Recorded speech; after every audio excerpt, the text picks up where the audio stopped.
दो साधु थे। एक उनका वाटिका में आश्रम था। दोनों मुनि उस झोपड़ी में आते थे तो रहते थे। एक दिन वो भिक्षा मांगने गए तो लेट हो गया तो तब तक बड़ी जोर से तूफान आई और 80% झोपड़ी उड़ गई, 20% बची रही।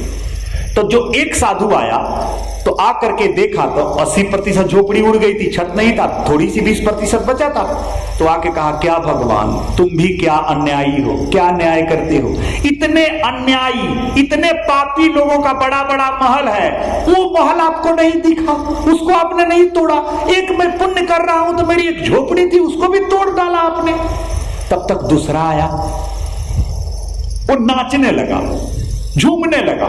तो बोला, पागल हो गया रे, अपनी झोपड़ी गिर गई, मातम में रोना चाहिए तो तुम नाच रहा है, उत्सव मनाने का समय है। बोले, अरे बाओ रे, अरे मूर्ख, मैं तो इसलिए नाच रहा हूं कि क्या दयालु है वो।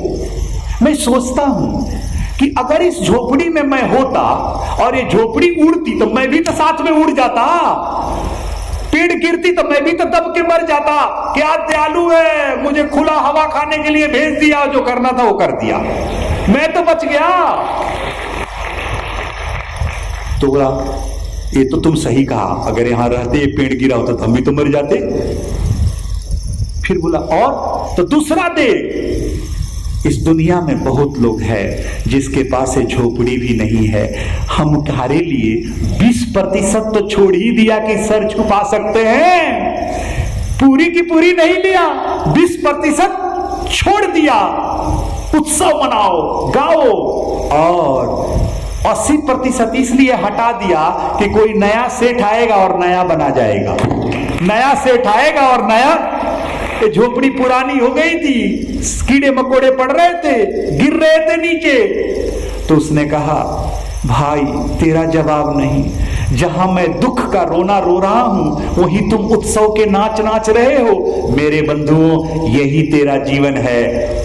जहां रहते हो, जिस रूप में रहते हो, हंसना सीख लेना, खुशी मनाना सीख लेना, इसलिए कि खुशियों के समय एक बार में नहीं आते हैं, समय समय पर आते रहते हैं। और एक बार जो आते हैं वो छोटे होते हैं, जो जीवन भर रहते हैं वो बड़े होते हैं। जीवन में उतार लेना, जंगल में मंगल करना, जैसी भी परिस्थिति हो, ये जानकर चलना कि तुम्हें खुश रहना है।